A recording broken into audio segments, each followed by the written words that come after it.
जी बिस्मिल्लाहिर्रहमानिर्रहीम। अस्सलाम वालेकुम डियर स्टूडेंट्स, उम्मीद करता हूँ आप सब खैरियत से होंगे। लास्ट लेक्चर आपने देखा था, उसके अंदर हमने एक्सरसाइज के 10 तक जो क्वेश्चंस थे वो कंप्लीट किए थे। तो ये हमारा चैप्टर नंबर 21 का लेक्चर नंबर 3 है। इसके अंदर हमने नेक्स्ट जो क्वेश्चन थे 10 से फर्दर जो आगे हमने क्वेश्चंस करने हैं उनको हम स्टडी करेंगे, जिसमें क्वेश्चन नंबर 11 है शॉर्ट सिलेबस के हवाले से। क्वेश्चन नंबर 11, क्वेश्चन नंबर 15, 16, 17, 18 और 20 ये हमने आज क्वेश्चंस को स्टडी करना है। जी क्वेश्चन नंबर 21.11, क्वेश्चन नंबर 11 है चैप्टर नंबर 21 का। Describe the principle of operation of solid state detector for of ionising radiations in term of generations and detection of charge carriers. वो कह रहे हैं कि आपने ना प्रिंसिपल बताना है सॉलिड स्टेट डिटेक्टर का, कि ये किस तरीके से जो है ना रेडिएशंस की आयनाइजेशन क्रिएट करता है या चार्ज कैरियर्स को किस तरीके से डिटेक्ट करता है। बेसिकली आपको ये बताना चाहिए कि ये जो सॉलिड स्टेट डिटेक्टर है ये रेडिएशंस को डिटेक्ट करने के लिए इस्तेमाल किया जाता है। अब उसने इसका प्रिंसिपल पूछा कि ये किस असूल पे काम करता है, तो उसको हम स्टडी करेंगे। A solid state detector is a specially design PN junction. वो कह रहे हैं कि जो सॉलिड स्टेट डिटेक्टर है ये बेसिकली पीएन जंक्शन के तौर पे काम करता है। पीएन जंक्शन की डिटेल चैप्टर 18 में मौजूद है। चैप्टर नंबर 18 में जो पीएन जंक्शन है बेसिकली इसमें होता है कि ये जो पी साइड होती है इसमें मेजॉरिटी के अंदर होल्स होते हैं और मिनियोरिटी के अंदर इलेक्ट्रॉन्स होते हैं, जबकि एन के अंदर मेजॉरिटी में आपको पता है इलेक्ट्रॉन्स होते हैं और मिनियोरिटी के अंदर जो है वो होल्स इसमें प्रोड्यूस होते हैं। तो operating under a reverse bias, और इसको रिवर्स बायस के अंदर ऑपरेट किया जाता है, यानी कि जो ये पी है इसको आपने बैटरी के नेगेटिव टर्मिनल से अटैच कर देना है और जो एन है इसको आपने पॉजिटिव टर्मिनल, बैटरी का जो पॉजिटिव टर्मिनल होगा उसके साथ आप अटैच कर देंगे पीएन जंक्शन को, तो ये रिवर्स के तौर पे काम करेगा। अगर आपने इसको फॉरवर्ड करना है तो जो पी साइड है इसको बैटरी के पॉजिटिव टर्मिनल से और जो एन साइड है इसको बैटरी के नेगेटिव टर्मिनल से अटैच कर देंगे तो ये फॉरवर्ड बायस हो जाएगा। बट सॉलिड स्टेट डिटेक्टर के अंदर इसको हम रिवर्स करते हैं। रिवर्स का मतलब ये होगा कि आपने पी को बैटरी के नेगेटिव टर्मिनल से और एन को बैटरी के पॉजिटिव टर्मिनल से अटैच कर देना है। Operating under reverse bias in which electron hole pairs are produce. तो जैसे आप इसको रिवर्स बायस करते हैं तो इसमें इलेक्ट्रॉन्स होल पेयर प्रोड्यूस हो जाते हैं by the incident of radiations to cause a current pulse, और जैसे ही इलेक्ट्रॉन होल पेयर वहाँ पर प्रोड्यूस होते हैं उसके प्रोड्यूस होने के साथ ही वहाँ पर आपको एक करंट की पल्स मिलती है, करंट का सिग्नल मिलता है to flow through the external circuit, जो कि एक्सटर्नल सर्किट के अंदर फ्लो करता है जो हमने उसके साथ अटैच किया था। फिर then the electrical pulse is amplified and recorded, और वो जो फिर पल्स होती है जो कि करंट की हमें पल्स मिलती है उसको हम एम्पलीफाई भी कर सकते हैं, इनके अगर उसका एम्पलीफिकेशन एम्पलीफाई लेवल उसका एम्पलीट्यूड इंक्रीज कर सकते हैं और फिर हम उसको क्या कर लेते हैं, रिकॉर्ड कर लेते हैं। ठीक है, तो पीएन जंक्शन के असूल पर काम करता है। पीएन जंक्शन को आपने रिवर्स रखना है, जैसे आप उसको रिवर्स करेंगे इलेक्ट्रॉन होल पेयर प्रोड्यूस होगा, इलेक्ट्रॉन होल पेयर प्रोड्यूस होने से करंट फ्लो करेगा, करंट की पल्स मिलेगी, उस करंट की पल्स को आप अगर वो स्मॉल है तो आप उसको एम्पलीफाई करके उसको रिकॉर्ड करके आप चेक कर सकते हैं। ठीक है जी, नेक्स्ट क्वेश्चन 21.15, क्वेश्चन नंबर 15 है discuss the advantage and disadvantage of fusion power from the point of safety, pollution and resources. आपने एडवांटेज और डिसएडवांटेज बताने हैं किस चीज़ के, एडवांटेज और डिसएडवांटेज बताने हैं फीएन पावर के, सेफ्टी के वाले से, पोल्यूशन के वाले से, रिसोर्सेज के वाले से। तो एडवांटेज लिखे गए since the fusion reaction is free from radioactive product so it will be safe and free from pollution and resources. के जो फीएन रिएक्शन है ये फ्री है रेडियोएक्टिव प्रोडक्ट से, तो ये सेफ होता है और फ्री होता है पोल्यूशन से भी और रिसोर्सेज से भी। The fusion reaction produce more energy per nucleon. इस फीएन रिएक्शन के मुकाबले में जो एनर्जी प्रोड्यूस होती है वो ज़्यादा होती है। The energy produce by fusion is cheaper than fission energy. तो वो कह रहा है जो आप फीएन के तरीके से एनर्जी को प्रोड्यूस करवाते हैं वो चीपर है, उस तरीके से जो आप एनर्जी लेते हैं वो सस्ती है, सस्ती पड़ती है, ज़्यादा कॉस्टली नहीं है किसके मुकाबले में, फीएन एनर्जी के मुकाबले में।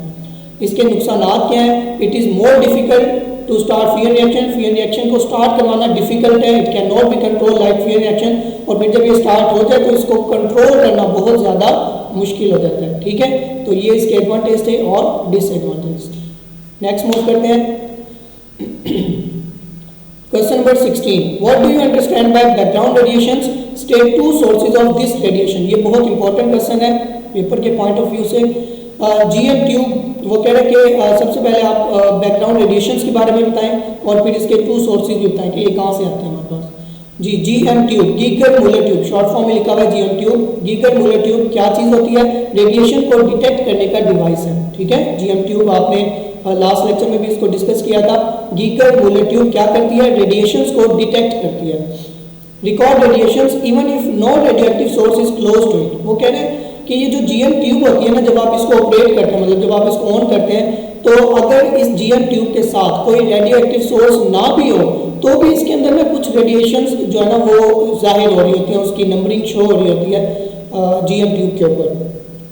thus record is due to radiation called background radiation। तो वो कहता है वो रेडिएशन जो कि यानी कि आपने जीएम ट्यूब को ऑन किया, जीएम पूरा इस प्रोसेस को आपने ऑन करना है, पूरे डिवाइस को जैसे ही ऑन होगा, अगर आपने इसके करीब कोई रेडियोएक्टिव सोर्स नहीं भी रखा हुआ फिर भी इसके अंदर ना रेडिएशन शो हो रही होती है, तो वो रेडिएशंस होती हैं जो कि इसमें बगैर रेडियोएक्टिव सोर्स के शो हो रही होती हैं, उन रेडिएशंस को हम कहते हैं background radiation. Background radiations is partly due to cosmic radiations, और कॉस्मिक रेडिएशंस आपको पता है कि सन से आती है, सन के आउटर सरफेस से, which comes to us from some outer space and partly due to naturally occurring radioactive substance in earth crust. हमारी बॉडी के अंदर भी कार्बन है जो कि रेडियोएक्टिव सोर्स है, तो हमारी बॉडी की वजह से, हमारी बॉडी से भी रेडिएशंस निकलती हैं, वो रेडिएशंस भी बाज़ का जो है ना जीएम ट्यूब के अंदर डिटेक्ट कर ली जाते हैं, जिसकी वजह से रेडिएशंस जो है ना वहाँ पर रिकॉर्ड हो जाते हैं, ठीक है। तो उन रेडिएशंस को हम नाम देते हैं बैकग्राउंड रेडिएशंस का। और कुछ रेडिएशंस जो कि सन से आपको पता है रेडिएशंस आ रही हैं, सन की बैक सरफेस, आउटर सरफेस से भी आ रही हैं, तो वो तमाम रेडिएशंस जो है ना उस जीएम ट्यूब के अंदर डिटेक्ट हो रही होती हैं, ठीक है। तो उन रेडिएशंस को हम नाम देते हैं बैकग्राउंड रेडिएशंस का, ठीक है। तो अगर आपने कोई सोर्स नहीं भी रखा हुआ उस जीएम ट्यूब के पास या इर्द गिर्द उसके, तो भी उसके अंदर रेडिएशन शो हो रही होती हैं, उन रेडिएशंस को हम नाम देते हैं कॉस्मिक बैकग्राउंड रेडिएशंस का। और इन बैकग्राउंड रेडिएशन का जो सोर्स है वो अर्थ क्रस्ट है, यानी कि अर्थ के अंदर भी कुछ हो सकता है कि रेडियोएक्टिव मटेरियल मौजूद हो, और कॉस्मिक जो रेज है जो कि सन के आउटर साइड से आ रही है, आउटर स्पेस से आ रही है, वो भी इसका हिस्सा हो सकती है, ठीक है जी। नेक्स्ट मूव करते हैं क्वेश्चन नंबर 17। ये भी इंपॉर्टेंट है पेपर के पॉइंट ऑफ व्यू से। If you swap out an alpha source and a beta source which would be more dangerous to you, explain why. वो कह रहा है अगर आपका जो सामना है अल्फा सोर्स है, यानी कि आपका हाथ लग जाए अल्फा सोर्स को या बीटा सोर्स को, तो कौन सा सोर्स या कौन सी रेडिएशन जो है वो ज़्यादा खतरनाक होंगी, अल्फा वाली या बीटा वाली, एक्सप्लेन करें। वो कह रहे हैं alpha particle are more ionising power while beta particle are less ionising. जो अल्फा पार्टिकल्स होती है ना, इनकी आयनाइजिंग पावर जो होती है ना ये ज़्यादा होती है then as compare to beta particles के, ठीक है। तो अल्फा पार्टिकल की आयनाइजिंग पावर ज़्यादा होती है as compare to beta particle, thus alpha particle can cause more dangerous to the tissues of the body. तो अगर आपके स्वेलो हो जाए अल्फा सोर्स के साथ, तो फिर ये ज़्यादा डेंजरस होगा as compare to beta. Beta भी डेंजरस है, ठीक है, तो बट हम क्योंकि कंपैरिजन चेक कर रहे हैं, तो अल्फा जो है ये मोर डेंजरस है एज कम्पेयर टू बीटा। ये नहीं कि बीटा सोर्स जो है वो डेंजरस नहीं है, अल्फा और बीटा दोनों ही डेंजरस हैं, बट जो अल्फा है इसकी आयनाइजिंग पावर ज़्यादा होती है, जिसकी वजह से ये आपके टिश्यूज़ को ज़्यादा जल्दी और जो है ना क्वांटिटी में भी अगर आप बात करें तो ज़्यादा क्वांटिटी को ये क्या कर सकता है, डिस्ट्रॉय कर सकता है। तो इसलिए अल्फा जो है ये ज़्यादा डेंजरस है एज कम्पेयर टू बीटा।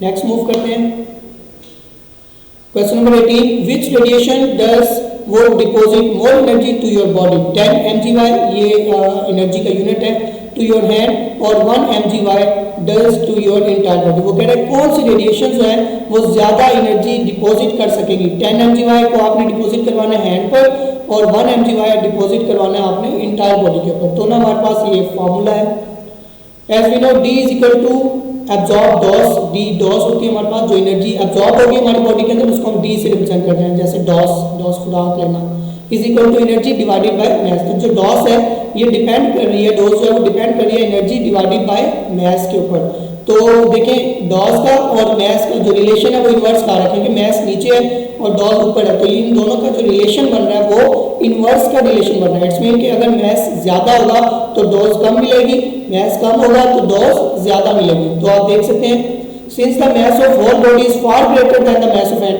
आपकी पूरी बॉडी का जो मैस है वो आपके हैंड से ज़्यादा है, ठीक है, पूरी बॉडी का मैस आपके उस एक हैंड से क्या है, ज़्यादा है। तो therefore according to above equation 1 mgy जो होगी डोज वो ज़्यादा एनर्जी देगी आपके as compare to entire body के, ठीक है।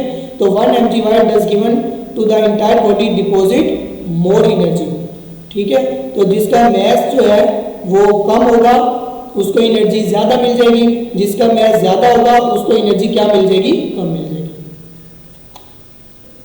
जी last question, how can radioactivity help in the treatment of cancer, कि जो रेडियो एक्टिविटी है वो कैंसर की ट्रीटमेंट में किस तरीके से इस्तेमाल होती है। तो इसके लिए radiotherapy kills cancer cells by damaging their DNA, radiotherapy uses high energy radiations to destroy damaged cell, radiotherapy with gamma rays from cobalt 60 is used in the treatment of cancer. Radioactive iodine 131 is used for treatments of thyroid gland cancer, for skin cancer, phosphorus 32 और strontium 90 में भी use. वो कह रहे हैं कि जो radioactivity है ये कैंसर की ट्रीटमेंट में किस तरीके से इस्तेमाल करते हैं। तो इसके लिए जो हम मटेरियल यूज करते हैं वो है कोबाल्ट 60, जो कि ट्रीटमेंट करता है किस चीज़ की, कैंसर की। यानी कि कैंसर में होता है कि इन रेडिएशंस को बॉडी के अंदर केयरफुली जो है ना इंटर करवाया जाता है और ये उन सेल्स को डिस्ट्रॉय कर देती हैं जो कि कैंसर का सबब बन रही होती हैं, ठीक है। क्योंकि एक सेल जो है ना वो डैमेज होता है तो वो बाकी सेल्स को भी क्या कर देता है, डैमेज कर देता है। तो हम क्या करते हैं, इस कोबाल्ट 60 को बॉडी के अंदर इंटर करवाकर उस जड़ को ही खत्म कर देते हैं जहाँ से ये कैंसर प्रोड्यूस हो रहा होता है। तो इसकी एक फिक्स अमाउंट होती है, यानी कि अगर ज़्यादा अमाउंट हो जाए तो आपके अदर सेल्स भी डिस्ट्रॉय हो सकते हैं। तो इसको इंतहाई केयरफुली के साथ जो है ना बॉडी के अंदर इंटर करवाया जाता है, क्योंकि आपको पता है कि जो रेडिएशंस हैं वेरी डेंजरस हैं लेकिन इनके फ़ायदे भी हैं। तो उम्मीद करता हूँ आपको ये समझ आ गया होगा लेक्चर। नेक्स्ट लेक्चर इंशाल्लाह कल होगा, तब तक के लिए अल्लाह हाफिज़, थैंक यू।